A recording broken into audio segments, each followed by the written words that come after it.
Paalala sa mga anak, habang nasa poder ka ng mga magulang mo, matuto kang sumunod. Huwag kang sisiga-siga at umastang kaya mo na ang sarili mo. Maraming bagay sa mundo ang akala mo, kaya mo na. Hindi mo naiintindihan kung anong klase ang hirap sa mundo nang nakatayo sa sariling mga paa. Magpasalamat ka sa mga magulang mo, kahit madalas hindi mo na napapansing nababastos mo na sila. At kahit hindi nila pinapakita na nasasaktan mo na ang damdamin nila, inananatili silang nandyan. Dahil alam mo kung bakit? Dahil mahal ka nila. Kaya be proud.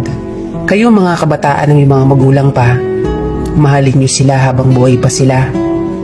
Iparamdam nyo sa kanila kung gaano nyo sila kamahal at kung gaano sila kaimportante sa inyo.